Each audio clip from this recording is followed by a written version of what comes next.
Hey guys, well, we're finally back after a couple weeks off with Main Contained Fishing Podcast from myself and Vinny Outdoors, Mike. We've got a special guest tonight. We're fixing to bring him on here in a few minutes. We'll let him introduce himself, and we'll get after it here. So let's get this thing off.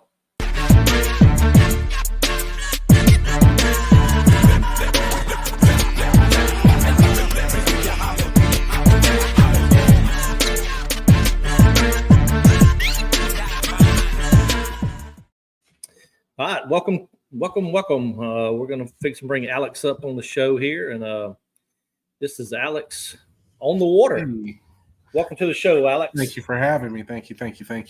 Hey, man, great to have you back. Great to see your face again, man. Yes, It's been a couple of weeks since I laid eyes on you. Yeah, it has. We're just going to talk about just some of your stuff, what you've been up to, and kind of introduce yourself to everybody. That way, everybody can then throw your social medias out there while you're speaking, and go from there. So we'll let you have it. Okie doke. Well, I'm Alex. I fish out in North Carolina. Part of the scene out here in kayak bass fishing. All my socials are up there. Alex on the water fishing. I've been in fishing in kayak probably, what's that? Yeah, I would say it's pandemic. I'm a pandemic plastic grabber. So since 2020, been fishing from the bank since I was 5. Bass fishing probably since I was 5. Multi-species fishing since I was 5. But I really had a really good bass experience. So I kind of just always went for bass and then kind of settled if I couldn't catch them with everything else. But from New Jersey. That's where I pretty much cut my teeth on fishing maybe 4 months of the year. And then recently in the last 10 years, I moved down to North Carolina for work. And I mean, I've just been just going at it. My dad got me into fishing. Coincidentally, he had to come down here for the 5 of 10 years I was here. And he couldn't stop fishing once he got down here also. So it was really cool just to have the person that brought me into the world to love to fish came down here, and literally it was just we picked up where we left off at. But yeah, that was the guy who got me into it. And I do a lot of a lot of tournaments. I try to do more nationals, but for the most part, I'm somewhere averaging about 20 tournaments a year. Yeah, mixing a couple of nationals that come near the area, and then traveling, just like you were saying, for the Brian Latimer tournament or for the KBF NC. So yeah, good deal, man. So let's talk a little bit about the Brian Latimer tournament. It was we had a house full. We were house guests together. It was a great time. We had Myron and Wes and Jared, Josh, you, myself, and I think it was 2 Joshes. Yeah, there was a Josh from up north, New York, and there was a Josh White. Man. Yep. That man made a ride from New York to fish this fish. Thing. Yes, he did. Brian never he said it. 'Cause I think the guy who came in third. He was from Midwest area, but I was like, nah. Right. Josh had the longest travel. That man drove 17 hours to get there. Yeah. So yeah, it was definitely. Mike, you should get in it, Mike. You can make the ride. You can make the ride, man. Where's the fish at?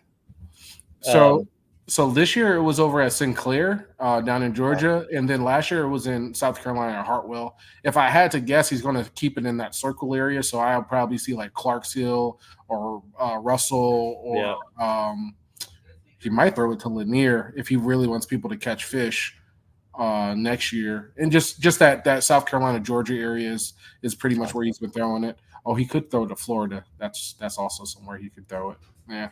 Because it's probably 16, 18 hours from. I mean, the thing is though, that being said, fishing, driving distance, okay, so if I was driving to go to some concert, I'm gonna limit that distance. Yep. But I drove yesterday 2 hours to go fish in my own state. 2, 3, 4 hours is nothing. That's like a fishing 2-hour drive is not the same as a going to the market 2-hour drive. Like it's a different. Like I did a tournament trail in Massachusetts where I was driving 140 miles one way to get to the boat ramp at 5 a.m. That's a whole different vibe. I agree. It's Yeah. a whole different energy and just like the anticipation, excitement, and the experience. Yeah. I hate driving, dude. I absolutely. If I ever won one of those Powerballs, I would pay someone to drive me to the grocery store. Like I don't care. I respect that. It's one of those, like you said, it's all about like, I think with a tournament, the only thing that makes it long is the way down you're running through. If it's windy, what am I going to do? If it's raining, what am I going to do? Like you're running through these scenarios. On the way home, if it was a bad tournament, it makes it a really long drive because you're like, I should have fished that stupid rock. I knew I should have fished that rock. I knew I should have fished that lay down that I want by, or I should have gone shallow. Like you just end up like beating yourself up all the way home. Things you didn't do. Yeah. So y'all, you came down Thursday, right? Yeah. Yeah. You came down Thursday from North Carolina. Me and Jared didn't make it till Friday afternoon sometime. Did it rain Thursday on y'all, or y'all had a clear day Thursday, but it rained Friday and Saturday? Surprisingly, Thursday was almost 80 degrees. Yeah. So Thursday was almost like, it was like 78, 79 by like the time I actually like was like on my way in the water, 80 once I was on the water, and slightly cloudy, warm day. It was beautiful. It was a beautiful day. And then, as you saw, Thursday, we started going to more inclement, colder weather. And then we get there Sunday, and it's just, it was windy, and cold. Yeah, I think tournament morning, which was Sunday. Yep. Golly, what it was in the mid 40s. Yeah, it was mid 40s. It was rising fast, but it held mid 40s for a minute. Yeah, and then the winds kicked up to about 25 knots. Yeah, it was rough. Yeah, it was definitely rough. So, tell us, you did a recap on your channel. I know you did a recap. Yeah. And if y'all want to see that good recap of him, how he pinpointed fish and everything pre-fishing, go over to his channel and you can look at the. Yeah, it's definitely there. Yeah. The things that I wish I would have covered in the recap was more video from either the stream or just what I captured, just to have to do like a breakdown, because the docs all look the same, but there were certain ones that just were different, and that's where I knew I could catch them.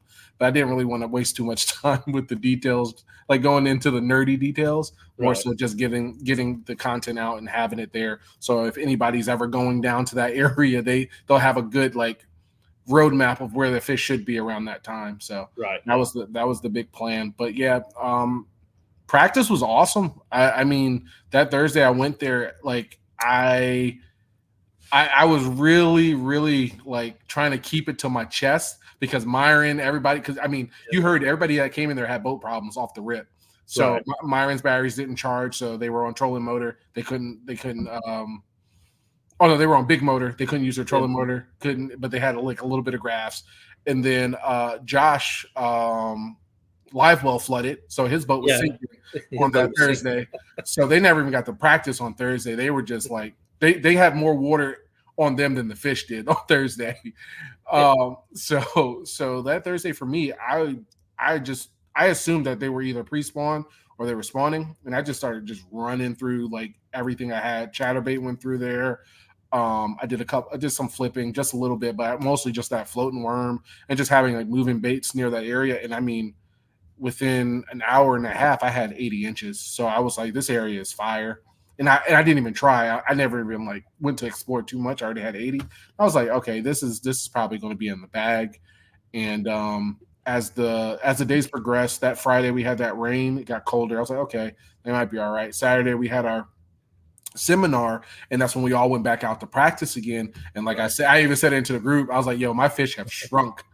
All my fish have shrunk. I had two bites in the same areas where I was finding them before. One of them was like a 13 and some change. The other one was a straight 14. I said, this is going to be really like scary, because I've made adjustments, but I've only made adjustments when I know where I'm going to I'm just going to say I'm skipping this area and go somewhere else. I had no other areas, other places I practiced were just not good. So, and I tell you how, I fished that lake in the bass boat world. Mm-hmm. So I knew where I was going to launch at Mm-hmm. because I knew some areas around the marina, Lake Sinclair Marina. I knew some of the areas that I was close by, and I knew that held fish during, the early spawn, the mid spawn, and then even the post spawn. And so I was like, you know what? I'm not going to be running crazy. I'm not going to be running 4 hours around the corner trying to find another boat launch to launch at and things like that. So I just stuck it out right there at Lake Sinclair Marina area and actually found them on that rip wrap. And I wish that's my dream, just sitting there and just crank it and chatterbait it all day. But I was fishing. I was fishing in about probably 8 foot of water on that rip wrap, and they wouldn't even bite a crankbait. And so I went to that finesse worm and just stuck a spinning reel in my hand all day long. So that's literally what I found out pretty fast too. That morning's like they are not reacting to any of my moving baits anymore. No. Like I literally had to put them down, and I think I locked in the drop shot, and I said, I got one bite on it, and it was like a 14 and some change. I was like, well, this is gonna be my weapon for the day. This is it. What they're gonna bite. This is what I'm gonna get them on. But I still kept those chatterbaits on lock just in case, because I don't want to get too far away from my comfort when I know it's like I can catch them, but don't lose focus on what should happen. And I think that's what really got the big girl for the actual tournament, because it was a perfect spot. The wind was blowing up on that dock, but it just created that nice little smooth lane where like the cove was parallel to the wind, and it's just one calm, it was a nice little calm area. And that chatterbait, I was like, I'm just gonna throw it over here. Hasn't worked any other time. Just threw it, and sure enough, it just stopped moving, and then it just that's all you heard, just the line just trying to run out of my hand. And so with that being said, I've got a picture of his big fish. Oh yeah. And I kind of want to walk through this with you, Alex, and kind of tell you and kind of tell us, what she was staged up on, and I got you. And things like that. So let's add this picture. This is a 24 and a half, right? 24 and a half. Average weight. What was her average weight? Just to kind of give the 9 pounds. Yeah. 9 pounds. So a pre-spawn fish. Super pre-spawn. Okay. Super pre-spawn. So just kind of tell us the setup you had when you caught this fish. Yep. So this was on the Chatterbait Evo fire crawl with the fire crawl chatter spike. There's a whole story behind that because I was there with Steven trying to figure out where they put the half-ounce chatterbaits at and why they didn't have any fire crawl razor shads. I was talking to what's the other guy's name? Cam. I was like, Cam, why don't y'all got razor shads? I got all the chatter spike. He's like, Brian was like, he wanted to get the new stuff in. I was like, but the razor shad is like the like that's the bomb. That's what goes with the chatterbait. He was like, yeah, I know, Yeah. but the chatter spike is the new stuff, and that's what we want to use. I was like, So I got the half-ounce chatterbait Evo fire crawl with the fire crawl chatter spike.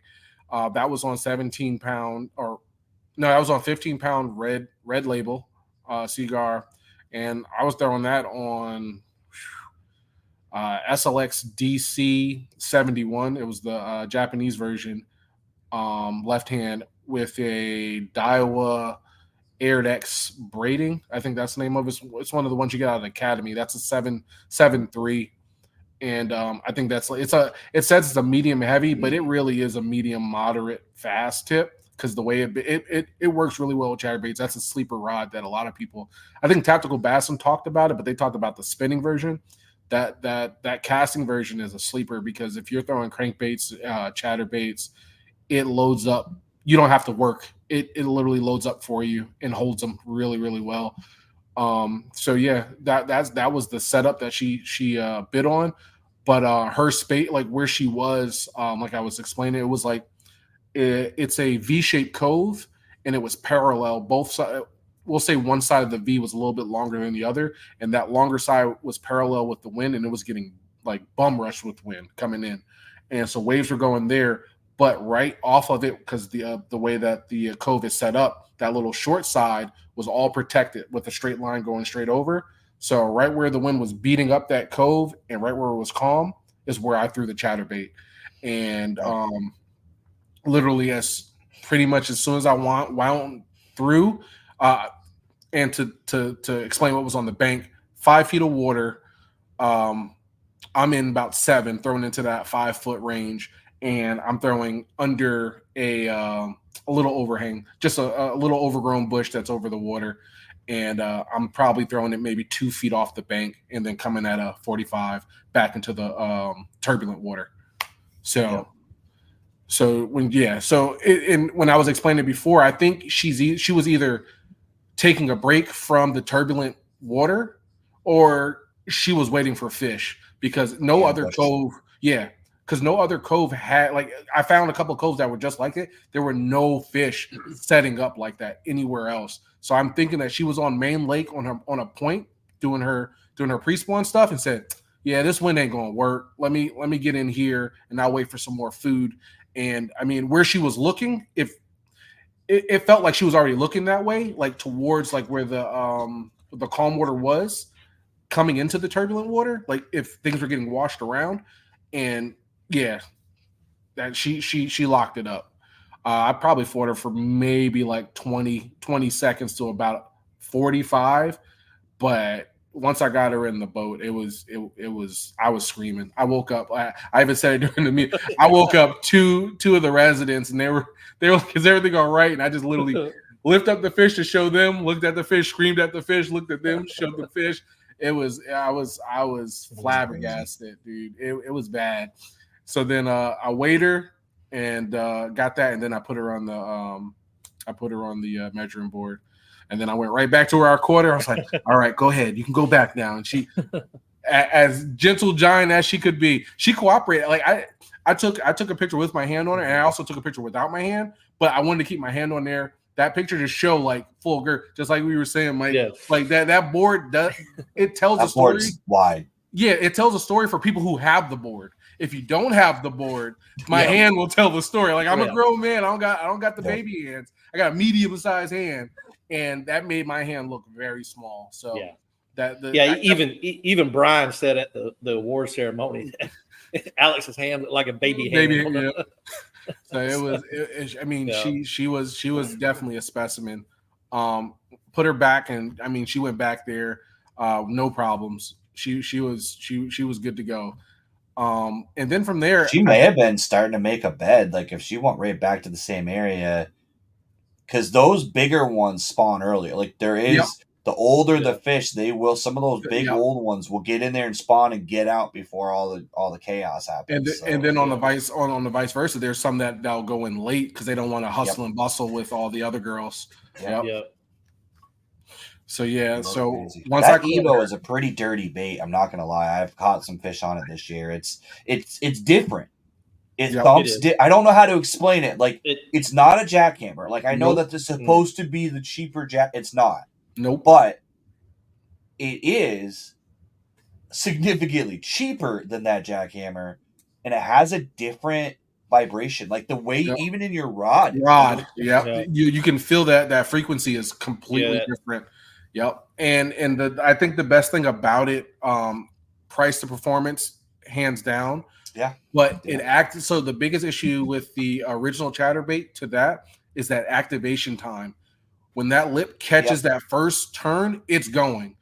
The original, you got to either give it a lift or you got to burn it real fast to get it like a buzz bait just to get it to activate. And God forbid you're doing a stop and go retrieve, because sometimes it doesn't even come back alive. It'll just So the Evo is definitely that middle ground, that they found that perfect middle ground, and the hardware they used is dang near. Like I understand, like the original one, they went super cheap with the hardware. It probably rusts like $200 2 weeks after you get it if it hits water. This Evo is like, if not the same, close to the hardware that's on the jackhammer. The hook, on the hook seems like a thicker wire. Yep. Yeah. Yeah. So I've got one right here, Alex. Yep. Kind of let you explain it. Let me take this chatter spike off. That hook, you're not getting it. That's the other thing. That keeper system they put on there, they were once you lock it on, you're not getting it off. So down the hook here, it's got a little keeper, and then it's got that wire keeper here. Yep. Wire keepers for the Z-Man bait. The other one is for the harder, the normal plastics. Yeah. Dude, they did a great job. Yeah. So this is the half ounce. This was part of my prize packet that I won. I also like that the blades are almost all painted, but they're not exactly the same color as a skirt. It's a little bit more matte. Yep, they keep it. It's a little bit different, but it's a little more stealthy because I don't really like the silver blade. Like I a lot of times color my other ones with Sharpie. Yeah, that flash. I'll normally put like if it's a specialized one like a bluegill color or something like that. I normally go for, if it's not gold. That's my rule. If it's not gold, it's getting taped. Yep. Yeah. Because here the stained water, like if I throw like a golden shiner, I'm pulling up a 5-pounder. Like they love golden shiner here. If I go silver, I might. But if I put a black blade on there, they're going to destroy it. It don't matter. Cheat code is nail polish. Yep. So nail with polish the chatter spike, if you extend this thing out, you can kind of see how it's broke up right here. Yep. Kind of got like it's V flares. And then another V flare, smaller V flare up here. So when that thing, let me tell you, when I started throwing this the other day, I was like, man, that damn thing's got to. Something's got to get it. It is a very good quiver. It has a very good quiver. And then if it does a hunt action, it just like it always hits the opposite of your hunt action. So you'll always get like a good weird pull from it. It's really good. They set up any of those yet, and I'm assuming that's made out of the Elastec too. I'm assuming. Yep, it's the Elastec, and because like with the Hog Farmer that came out, the missile bait Spunk Shad that came out, that inline straight like flimsy tail look, it is definitely good. It matches those really well. What's frustrating is I used to cheat and cut down flukes. Everybody, dude. Now the secret's out. Crush City's got one. Missile's got one. Everybody's got one, and I'm like, damn, because I used to literally bite down fluke juniors and stuff them on a chatterbait because it has that just a little bit of a whip to it. I used to like diagonally slice the not the Zakus. What are they? The Kitex, the little paddle tails. Because then you can. All I wanted to do was go left and right. I didn't need the thump. I just needed to go left and right. While So I used to take the Kitex that the bluegills ate the freaking pad, the boot off. Yep, that's exactly how mine started. So I would take those. I would throw them in a Ziploc bag in my kayak, and then I would either drop shot them or throw them on the back of a chatterbait. That's literally how it started. It's another use for them because that's the only thing about those Kitex, dude. Is like up here we have a lot of like yellow perch, and those yellow perch always nip at that tail, and they end up ripping it off. Yep. That is essentially how it started for me. I'm pretty sure that's how it originated for everybody else too. Like Hog Farmer, like when it came out, I was like, this is kind of ingenious. Yep. Well, Hog Farmers really started with the A-rig. A-rig, yeah. And they started doing some funky stuff with their A-rigs, and then they realized, crap, we can sell this and market it as a single bait for everything. Trailers on spinners, chatterbaits, whatever. Anything that has a movement to it, you can throw it on there. It was really Maine good. says he uses a full flush. Of course you do, Maine. It's a 6 cent bait, and you're sponsored by them. You just don't want anybody to know. Jermaine loves it. Those flushes are huge. Now, I will say, if you look at the end of the flush, it actually has a little bulbous piece before it gets to the tail. And I'm pretty sure when they originally, like the modifications they had thought process, clip those fins off, and then you still got the same action.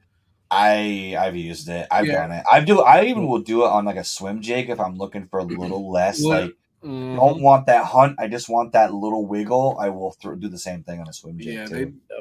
They definitely did that, and I think the juggle has it. Like they really set that up for you to cut those tails off, so you can still get that action out of it. Yep.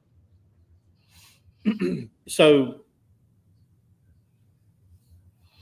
last year you fished it as well. Oh yeah. And this year you fished it as well, and you came in 5th place in both tournaments. Yep. Yeah.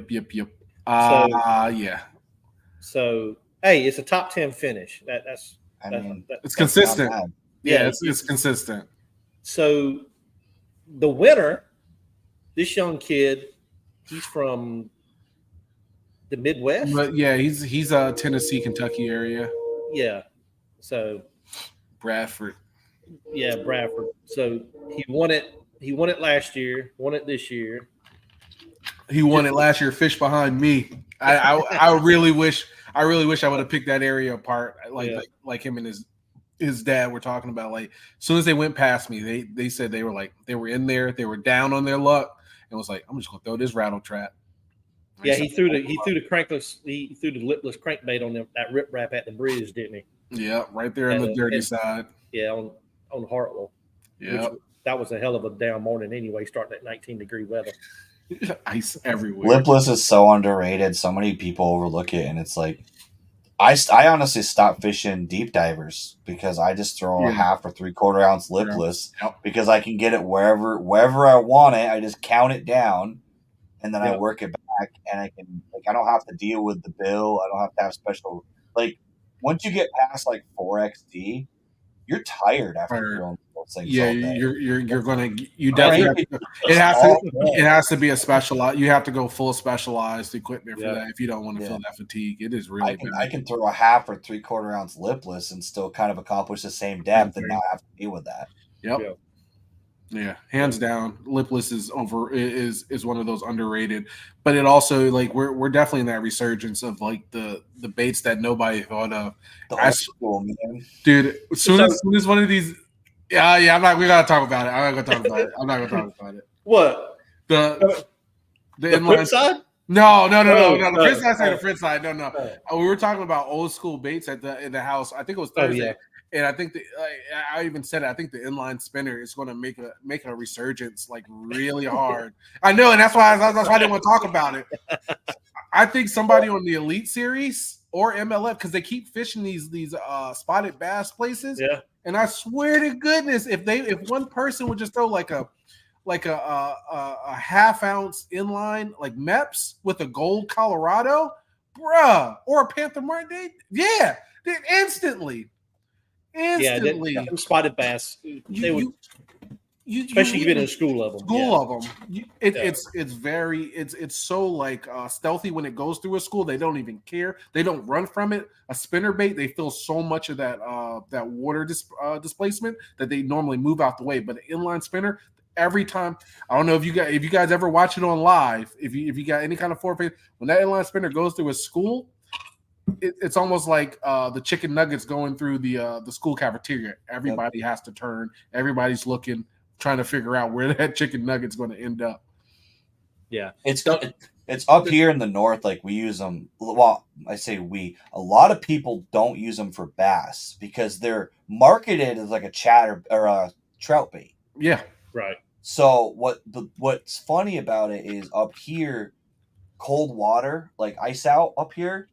That's one of the sneak. I catch 2-3 pounders all day, and sometimes bigger. And it's surprising. Literally, I mean, that one right there I just held up. That's a size 1. Mm-hmm. That's not a big one. But the only problem with it is they rust out after the first time you use them because the steel they use in the hooks is awful. But that's what it's supposed to be. It's supposed to be you're supposed to switch out that hook. And you understand that after that one day, you're spitting on a new one, switching out that hook and going back at it. But it's a sneaky. I actually have a bait I got from a Dark Horse tackle box. It's an inline spinner with a swim bait head on the back of it. So it's got a swim bait head and then an inline spinner, a wire to an inline spinner, and then to your line tie. So you got both the kick and the paddle, and it's. I haven't caught anything on it yet, but it's been sneaky. I'm like, that is going to be a sneaky little deal because you get that it's like a bait fish chasing a smaller bait fish. And Yeah, they're just gonna smash it. it's an instant. I gotta kill it. Yeah. So we're gonna go to a commercial break right quick. Kick something up here. Give a little bit about everybody a little breather. Get you something to drink. About a 14-second break. We're gonna kick it here.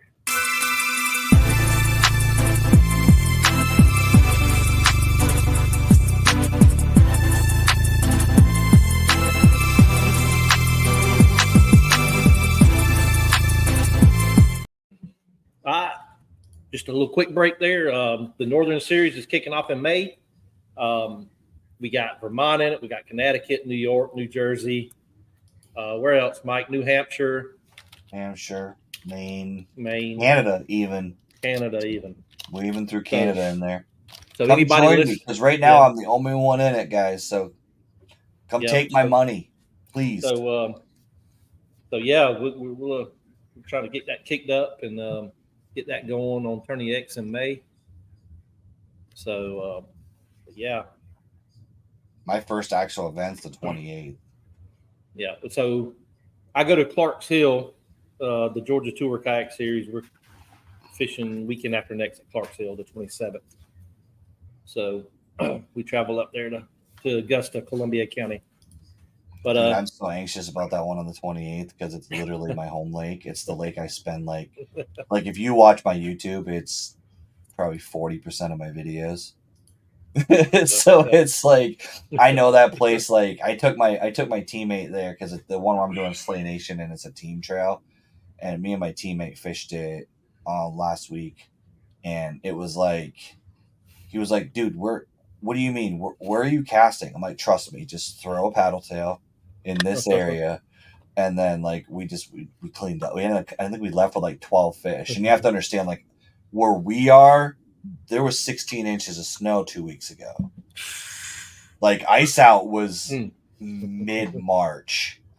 Wow. So it was locked up with ice. Like I was fishing yesterday and the water temp was 46. Yeah, you're just thawing out. Yeah. So we're just getting to like, we're not even in pre-spawn. We're fish are still waking up trying to understand what day it is. Yeah. That body of water I'm super familiar with. So the thing is I was telling him though, I was like, dude, you need to keep my foot on the gas, and you also need to like check me if I'm making dumb decisions, because that is my home lake.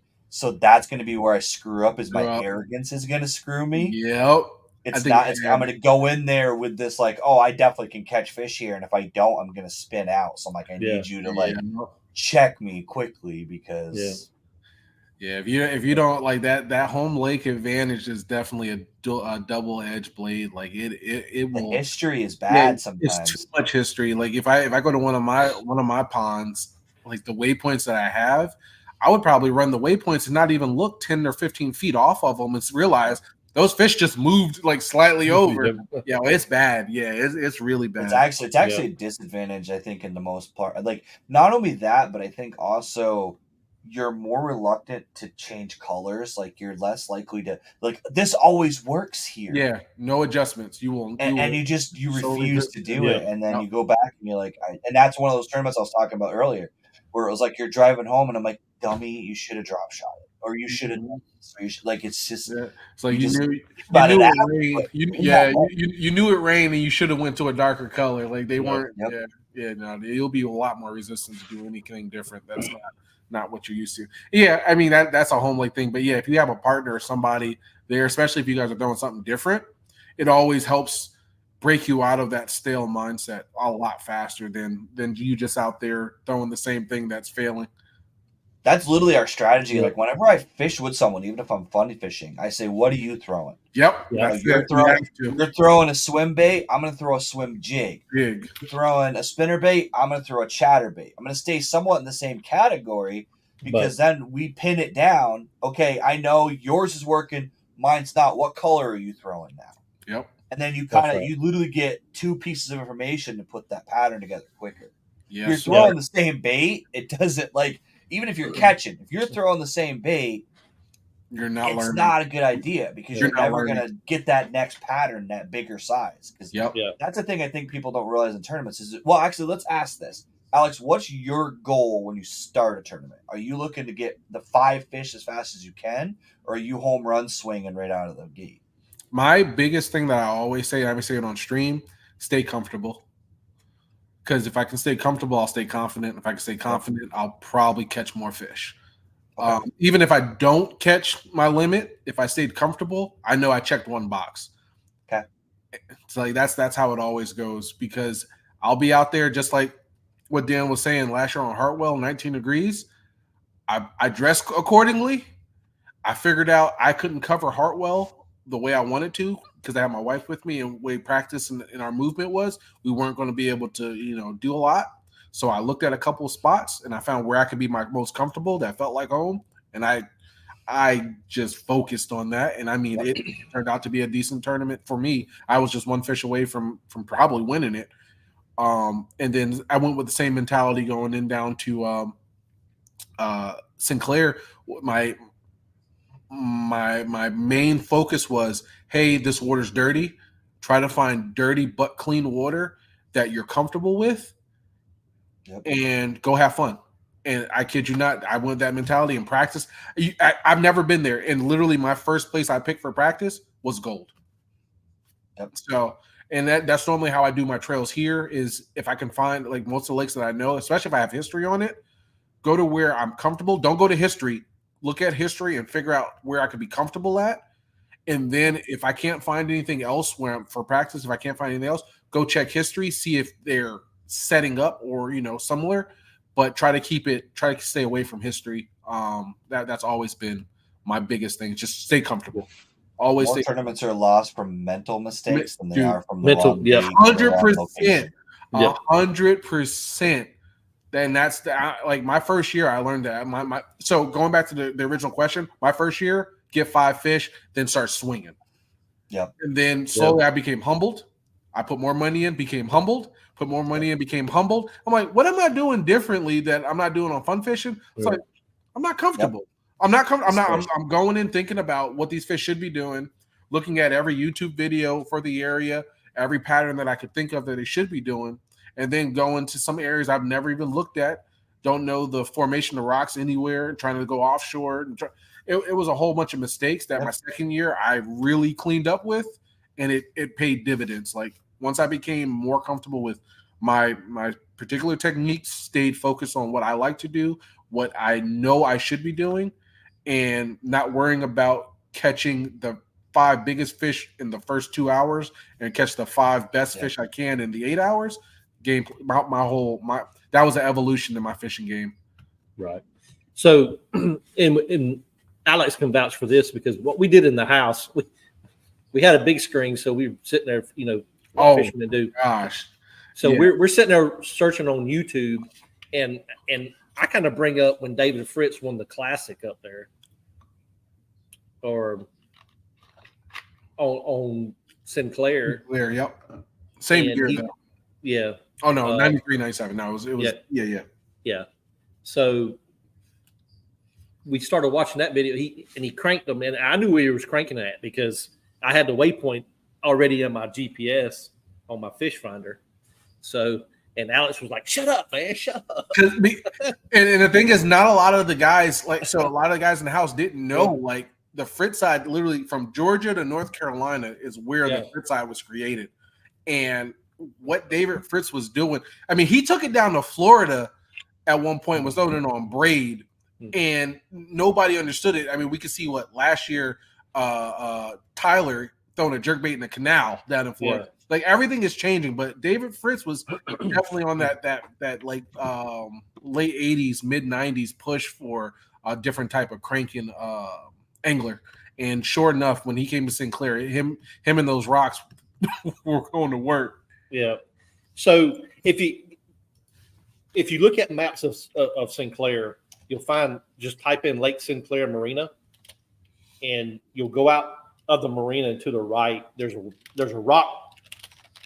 There's probably a rock wall, I would say probably 100 yards out there that was man created, and that's where he was cranking at. And I knew that point. I knew the rocks, because when the water gets when they pump water back into Oconee at night, if you go out there at night, you'll see the tops of the rocks. But when they pump the water back into Sinclair in the morning times, the rocks aren't visible. But see, that actually goes back to Alex's point, though. It's a comfort thing. So David Fritz was doing something with the rod, or he was doing something with the reel. Like, you can come right behind somebody with the same bait, with the exact same rod, and not catch fish because he's doing something different. And you don't, like, I know when I watch myself, I've noticed, like, every once in a while, like, oh, I don't even realize I'm throwing a hitch at random intervals and stuff like that. So, like, being confident is where those come from. When you get into the zone, I know, like, a lot of times when I'm not catching fish, I throw a podcast on. I'll put my headphones on, I'll put music on, or a podcast to just quiet my mind and just fish. And all of a sudden I start catching fish. And when you go back and watch the footage, because I have a camera that points at me, so, like, I'll see stupid stuff. Like, I thought I was doing a straight retrieve, but I stopped to scratch my neck. Yeah. And then that's when that fish hit.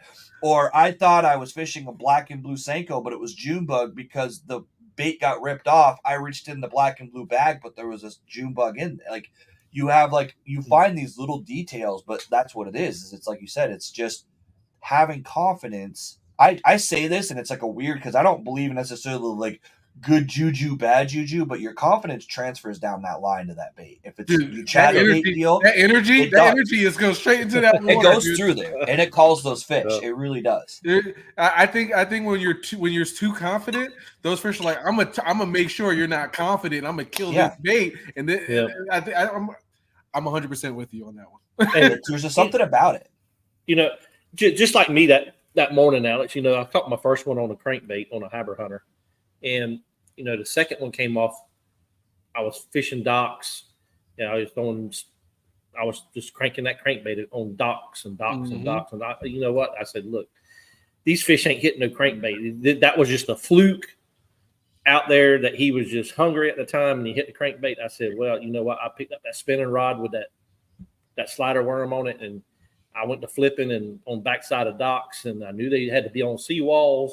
Just my experience from the bass boat world on that lake, and I caught the fish on caught the fit. I think he was 15 and a half. Yep. And I said, this is it. I'm just going to start picking away with this finesse worm.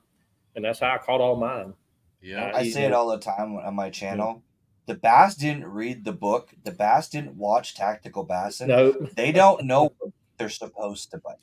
So the textbook bait, don't necessarily not throw it, but if it's not working, don't grind yourself into the dirt throwing the bait just because Matt Allen said you should fish that bait here. Yeah, big facts. Don't even follow what I tell you to do. Like, if it's something that's an idea or a suggestion, but fish what you think is going to work, or don't. I mean, honestly, I've thrown the baits. There was a long time where I didn't know that baits were supposed to be a cold water bait, or this bait was like, I caught a fish on a wacky rig under a dock, 46-degree water. Yep. That's not supposed to be wacky time. Nope. But I caught a 4-pounder under a dock in bluebird sky with very little wind on a wacky rig. There's no rules. Yeah. It's just basic guidelines to try to figure it out. But at the end of the day, if you're comfortable with a chatterbait, throw the chatterbait. Like, it's. Yeah, my biggest thing I tell to everybody, like, if we're going to go off of a textbook that somebody wrote and, look at all that data, look at your squirrels. They're not hibernating no more. There was many books about hibernation and how these little mammals supposed to. The bears out in the woods, now they up probably 9 out of the 12 months now instead of down for 6. Everything that's changing around us definitely affects those fish down there too. So that textbook is not play by play, page by page. It is a suggestion, 100% suggestion. Yeah. So, Alex, let's talk about something else. Let's get away from the BLAT. You fished the National Championship Round at Guntersville as well. Guntersville is magical. So, kind of tell us how you set up for that. Because Guntersville is a grassy lake. It's everybody grass, ledge, dock. Like, you could. if you have any type of way you want to fish, you can find it on Guntersville. Yeah, that's the biggest thing. So practice for Guntersville was going with the pre-spawn or the spawn post-spawn mindset. So a couple of places I wanted to check deep, see if they were setting up. A couple of places I wanted to check shallow, see if they were staging and or on beds. I think my second day of practice, I found good fish on bed. Very, very good fish on bed. Also found it was a cove where I found two stages. I found the post spawners and I found spawners easily.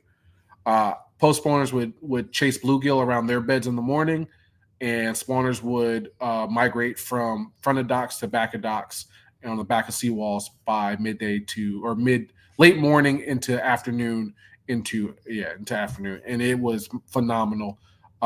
Even on I had my stream for day.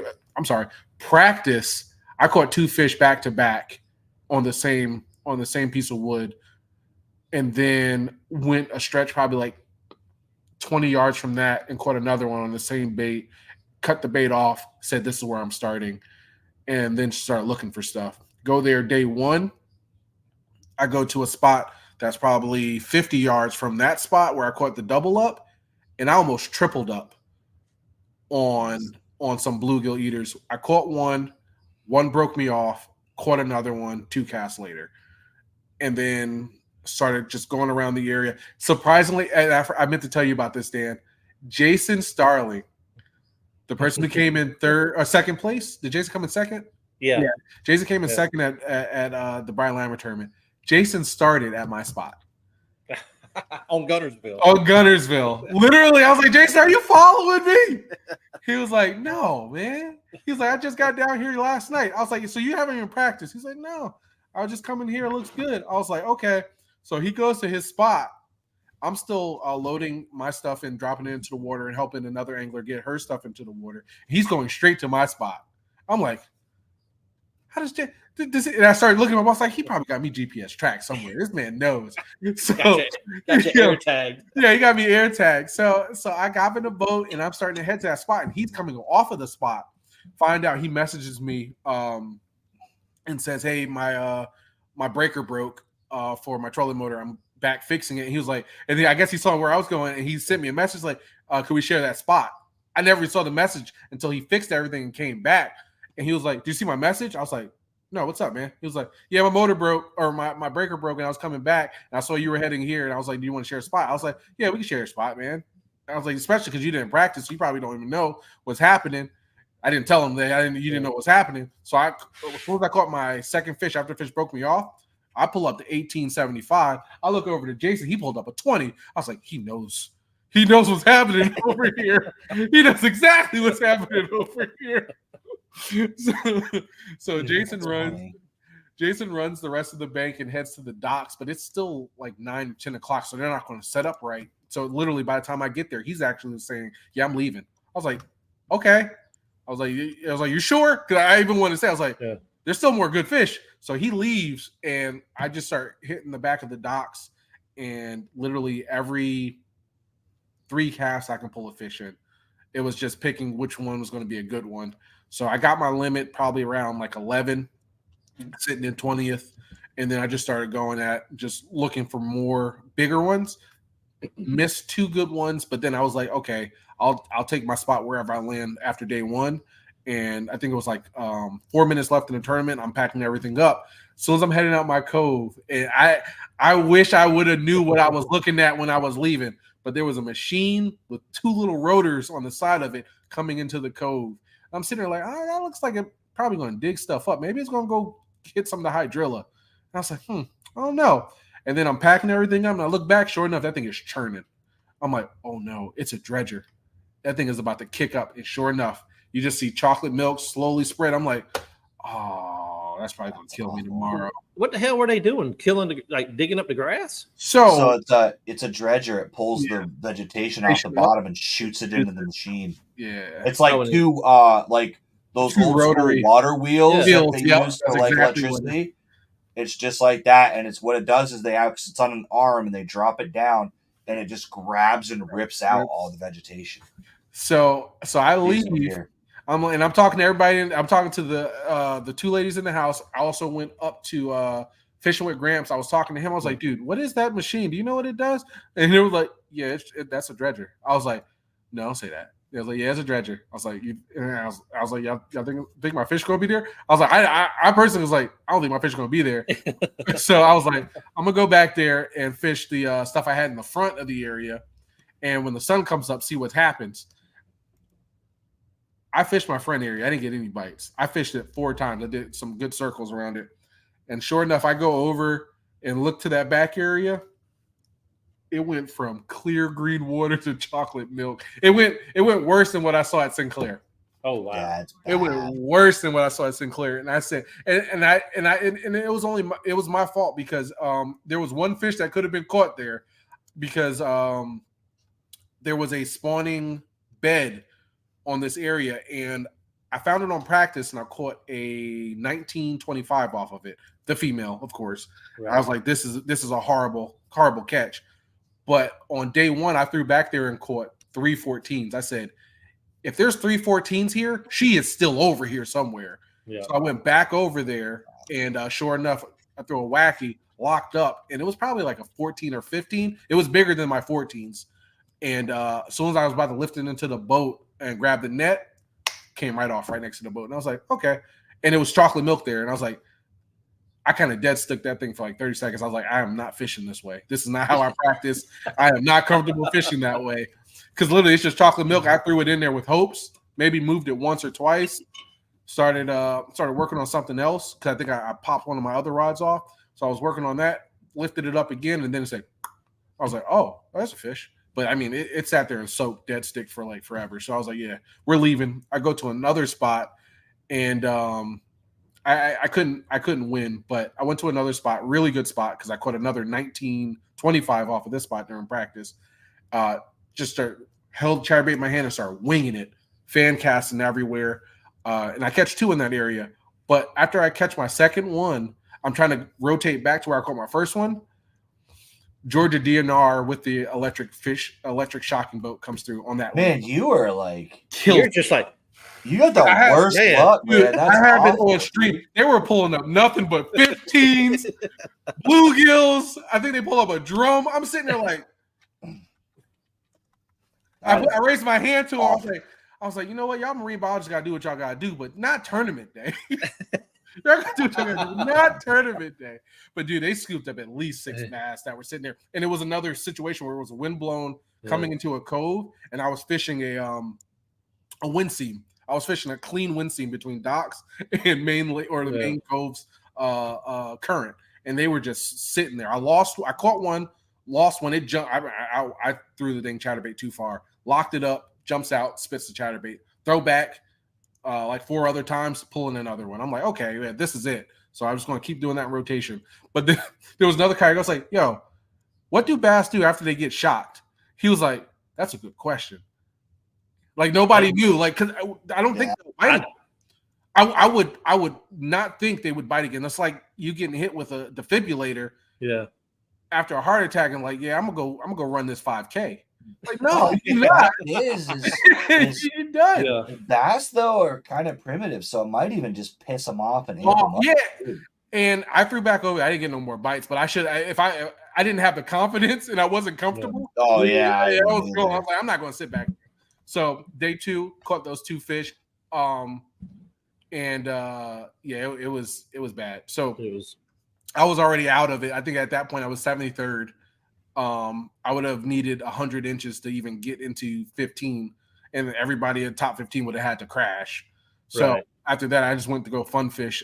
Day 3, I went to a frog spot, and Jason was there. Different spot. I went north into the river. North up in the river, and sure enough, as I'm finishing my routes, I see Jason. I'm like, yeah, I'm gonna have to check my boat. This man got me tagged somewhere, but nah, it was he never even saw me. I just saw him. But happenstance, I caught 3 fishing pretty much grass mats and like 5 feet tall hydrilla. Like it was just matted nasty out there. And throwing wacky rig in the little small holes, and then in a chatterbait between a couple of docks that were there. It was really fun. But that finally, like all of that with those 3 fish, put me in 68 for that event. And I couldn't ask for any more. I had fun. I got to fish my way. I didn't have to change it based off the conditions. I just really wish that if my first area didn't get dredged, I even said it on stream, and I shouldn't have said it because I think I set myself up. I was like, I got a chance of getting in the top 10 easy off of just this one cove. Because, mind you, what I found, only did one side of it. Like, before it got dredged, I only fished one side. There was a gentleman from Indiana. He fished the other side. He had 81 inches, and he only stayed at 2 docks. So, yeah, that's what I'm saying. This place, this cove, this cove, like, we even looked at each other when we were leaving. I was like, dude, this is a magical cove. He was like, how much you get? I was like, I got 80-50. He's like, I got 81 and a half too. I was like, and I said, but you just stayed there. He was like, they just kept going there. I was like, this is it.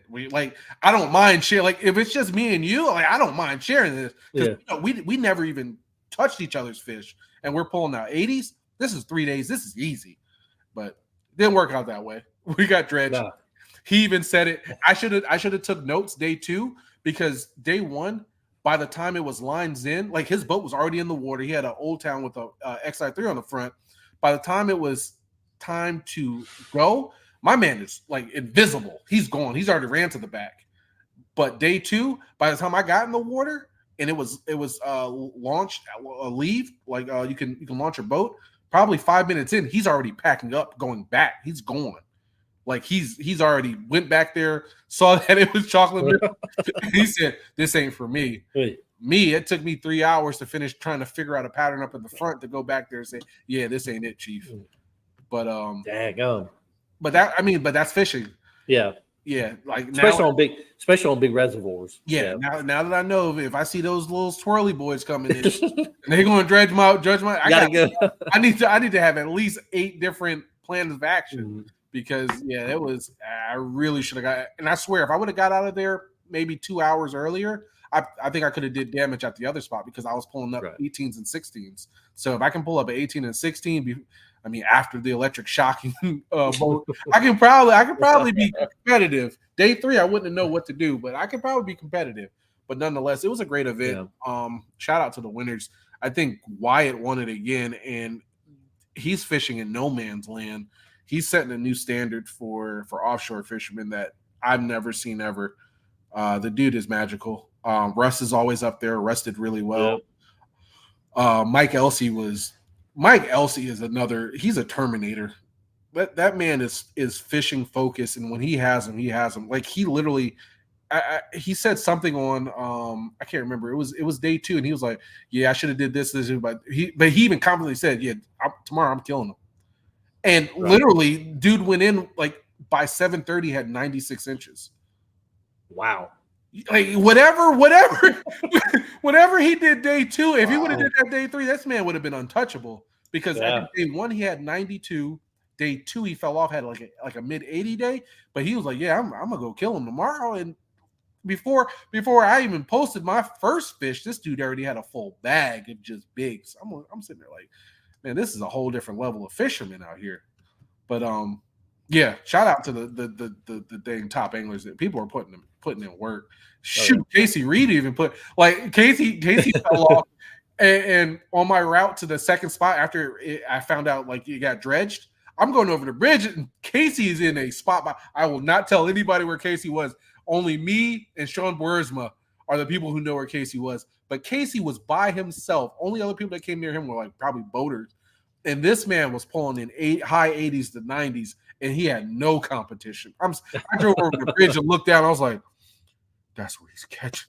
I was like, that's where he's at. I was like, I got to respect it, dude. I got to respect it. He found it. Yep. And it's a magical spot where you can see that one dude that's just killing it and nobody's around him. Like, that dude put in the work, or he got lucky as heck. But from what he was saying, he put in the work. He found that spot. Yeah. So, guys. It's some of the funnest stuff in tournaments, dude, is like watching somebody like either kill it or watching someone fail. Yeah. One of the tournaments I did where I had a lot of regrets was I went by a shallow area and just skipped it. It's just like, I don't want to do it. It was a do nothing. Went back in there later, and there was 4 guys in there. And I was like, why is there so many guys in here? I'm like, okay, it's big enough. We can all share this. I'll sneak in around them. And you would hear these guys go, son of a, because they kept trying, like, these fish were short striking all the topwater baits, but that's what it was. You couldn't fish anything. It was submergent grass, but it was like right to the surface. So you had to throw like horny toads or choppos or buzz baits. You could not let that bait get below the water, or you were dredging at that point. So like these guys were like, they were just short striking these baits all day. These guys were just yelling back and forth. You'd hear them like, no, the whole time. It was so yeah. That's a good spot. And I was like, I should have been here earlier before like 5 guys got in here. Oh man, it's a good spot. Yeah, man. So you're in the tournament this month. Yes, sir. Right? I'm sitting at about 11th right now. Hang on, we'll check right quick. Let me pull up the fishing chaos set. I remember Brennan, one of the kids that was in the boat. He messaged me while I was just packing up and leaving Alabama. He sent it on Instagram. He was like, "Man, I'm trying to catch up to Alex Throne." I was like, "Brennan, these are all Alabama fish. I haven't gotten back to North Carolina." I said, "You better pray for those greenfish when I get back home, because I ain't gonna let them slip up." I've let them slip up. I haven't got any big ones. Yeah. but yeah. It's that confidence, man. Sometimes it burns you too. That so Jason is sitting at 7th. Right. Oh yeah. Yeah, at 100 and a half. Yeah, 104 was leading it this morning when I saw it. It was 106. There you go. One of my teammates is actually sitting up there. I think he's in 9th or 10th. Ryan Galloway. Yeah. Yeah, so 22. So a guy I fish with down here, Cleveland Walker, he's actually at 13th and you're at 14th. Yay, let's go. Yeah. So you got 92 and a quarter, man. Yes, sir. 92 and a quarter. That's all Alabama fish. Timestamp show. Yeah, none of them in North Carolina. Y'all just wait.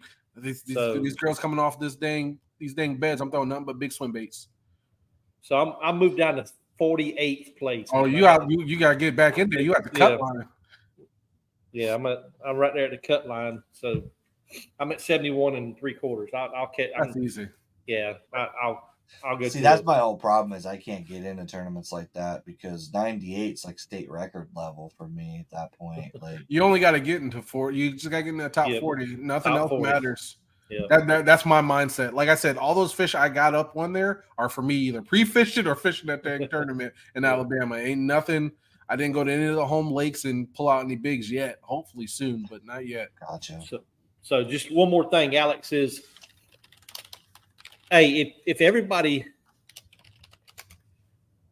it's a good experience fishing in B-Lat tournaments. It's a very good experience. Because you kind of, first of all, you get to meet people when you fish the championship round from all over the United States.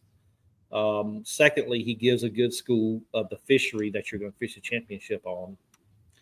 And thirdly, he gave away, how much equipment he give away in the top 10 this year? Listen, if I look at what I got about $1,500 worth of gear just off of rods. That's not even including the baits. First place came off with probably like 5,000 worth of gear. Second place, probably 3,000. And third place, probably like a good 1,500. Like, right. And that's just 1, 2, 3. And then you just heard me say I got about 1,500 in just rods and gear. Like, yeah, that's crazy. Like he's giving away. I'm talking about favorite. Yeah, favorite, for big bass, I got a $420 hex rod. Like he's giving out. I also got like $130. 200, one's 150, the other one's $130 rod. Like he's giving away really, really quality items. And if you go to the store while you're there, he's pretty much discount pricing. So I know one of the hex rods that normally go for 400, he sold one for 120. Yeah. So if it's gear, fishing gear you're looking for, he'll have it. If you know the Z-Man lineup and there's Z-Man something, he most likely has it. Right. If it's it's worthwhile. He has spear point hooks there. What else? outrageous selection of Z-Man product. Yeah. It was just, He pretty much had most of the catalog for his favorite Z-Man. So if he had any Z-Man item, he probably had at least 5 of the like 7 colors that they offered. Right. He was very, very, very inventory heavy, and he needed it all gone. He kept and the year before that, at the award, so he unloaded this big trailer with all these big bins out of it. He's like, he just set all these bins out and said, "This stuff ain't going home with me. It's got to go home with somebody." There was one bin, if you search at the bottom, it had nothing but jackhammers. I could not believe this man didn't put that bin out there. Like there was stealth blades, there were height delights. Like he wasn't. These weren't like cheap items. He was putting out very, very good bait. And the same thing for this year. Most of it was sold, but if you were there for the last day after weigh-in, he was literally saying, "Hey, if you want this bait, just pay me $2 and go." Like it was pretty much a steal at that point. Yeah. So, awesome. Hey man, we've been going for about an hour and 5 minutes now. 3:30 comes early for me in the morning to go to work. Understood. So, but hey, we appreciate you coming on the show, sharing your experiences in both tournaments. For everybody, go follow Alex on the water on his social media. You also do live streams on Twitch, right? Yep. On the water. Yep. So yeah, anytime I'm out, mostly during tournaments. This year I was going to do most of my tournaments live stream. If I go out fun fishing and I'll stream it. But for the most part, this year I was going to focus more on just live streaming the tournaments and trying to get, more people into understanding what kayak fishing tournaments are, what we're doing on the water, and just get more people comfortable with fishing in general. I think that's one of the biggest things post-pandemic is everybody understands fishing, but not everybody is comfortable fishing. So that's really what been some of my goals is just get as many people into the sport, look at it, have fun with it, understand that, this is a resource-driven sport and have fun with it. And, That's right. So hopefully we'll get the house again together at the Yes, sir. I can't wait. And everybody else, we had some excellent food Wes cooked. Wes was the chef. Chef Wes was 100%. But yeah, so we'll have the next podcast in 2 weeks. So make sure you join us in 2 weeks for the next podcast. And always wear your PFD on the water and fish on.